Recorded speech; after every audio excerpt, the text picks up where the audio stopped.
কুমিল্লার চৌদ্দগ্রামে এক মুক্তিযোদ্ধার গলায় জুতার মালা পরানোর একটি ভিডিও ভাইরাল হয়েছে। এই ঘটনায় 1 মিনিট 46 সেকেন্ড ভিডিওটি ছড়িয়ে পড়ার পর সামাজিক যোগাযোগ মাধ্যমে নিদ্রার ঝড় উঠেছে। সেই সঙ্গে জড়িতদের শাস্তির আওতায় আনার দাবি তুলেছেন দেশের সাধারণ জনগণ। কুমিল্লার চৌদ্দগ্রাম উপজেলার বাসিতা ইউনিয়নের লুদিয়ারা গ্রামের বাসিন্দা বীর মুক্তিযোদ্ধা আব্দুল হাই কানু। তিনি আওয়ামী লীগের রাজনীতির সঙ্গে জড়িত। তিনি একটি হত্যা মামলার চার্জশিটভুক্ত আসামি। এছাড়া একাধিক মামলা আছে তার নামে। তার ছেলে মানুষকে অত্যাচার করতেন বলেও অভিযোগ রয়েছে। আওয়ামী লীগের কেন্দ্রীয় কয়েকজন নেতার সঙ্গে ছবি ছিল আব্দুল হাই কানুর। সে কারণে তিনি রসাতলে পড়েছেন বলে মন্তব্য করেছেন স্থানীয়রা। মুক্তিযোদ্ধাকে জুতার মালা পরানোর এই ভিডিওতে দেখা যায় কয়েকজন যুবক আব্দুল হাই কানুর গলায় জুতার মালা পরিয়েছেন। এ সময় পাশ থেকে একজন তাকে বাড়ি থেকে বের হয়ে যেতে বলছেন, অপরজন বলছেন কুমিল্লা থেকে বের হয়ে যেতে। এ সময় আব্দুল হাই কানু আকুতি করে বাড়ি থেকে বের হবেন না বললে মধ্যবয়সী একজন ব্যক্তি বলেন, আমরা এত বছর বাড়িতে থাকতে পেরেছি। এ সময় আরেকজন বলে ওঠেন, আপনি পুরো গ্রামের মানুষের কাছে মাপ চাইতে পারবেন। এ সময় তিনি হাত জোর করে সবার কাছে মাপ চান। এক পর্যায়ে তাকে 2 হাত ধরে দুজন ব্যক্তি সামনের দিকে নিয়ে যান। স্থানীয় সূত্রে জানায়, গতকাল রবিবার সকালে মুক্তিযোদ্ধা আব্দুল হাই কানু বাজার করতে বের হন। এ সময় তাকে স্থানীয় কয়েকজন ধরে নিয়ে যান কুমিল্লার হাই স্কুলের সামনে। সেখানে তার গলায় জুতার মালা পরিয়ে শারীরিক ও মানসিকভাবে হেনস্থা করা হয়।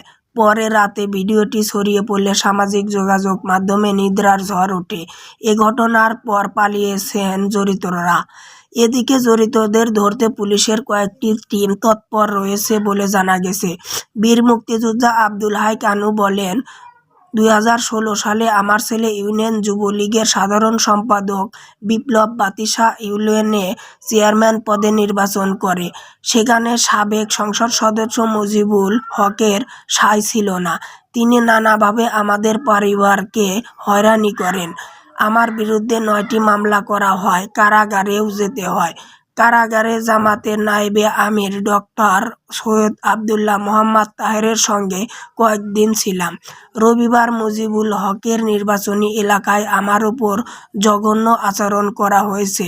তারা আমার গলায় ছুরি পর্যন্ত বসিয়েছে।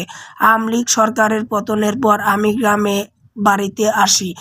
এর আগে মুজিবুল হকের রসাতলে পড়ে এলাকা ছাড়া ছিলাম। ভেবেছিলাম এবার স্বস্তিতে গ্রামে থাকতে পারবো, কিন্তু ওরা পাকিস্তানি হায়নার চেয়ে হিংস্র আচরণ করেছে আমার সঙ্গে।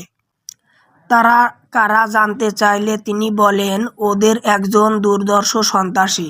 2006 সালে সে দুবাই চলে যায়। 5 আগস্টের পর ফিরে এসে সন্ত্রাসী কর্মকাণ্ড শুরু করেছে। আরেকজন গাজীপুরে থাকে। চৌদ্দগ্রাম থানার ওসি এটিএম আখতারুজ্জামান বলেন, ঘটনার সঙ্গে জড়িতদের কয়েকজনের পরিচয় পাওয়া গেছে, তাদের ধরার চেষ্টা করা হচ্ছে। অভিযুক্তদের দ্রুত আইনের আওতায় আনার নির্দেশ দেন স্বরাষ্ট্র উপদেষ্টা জাহাঙ্গীর আলম চৌধুরী। কিছু সংখ্যক তো দুষ্কৃতিকারী সব জায়গায় রয়ে গেছে, এবং যে দুষ্কৃতিকারী তাকে হেনস্থা করছে তাদের আমরা আইনের আওতায় অবশ্যই নিয়ে আসবো।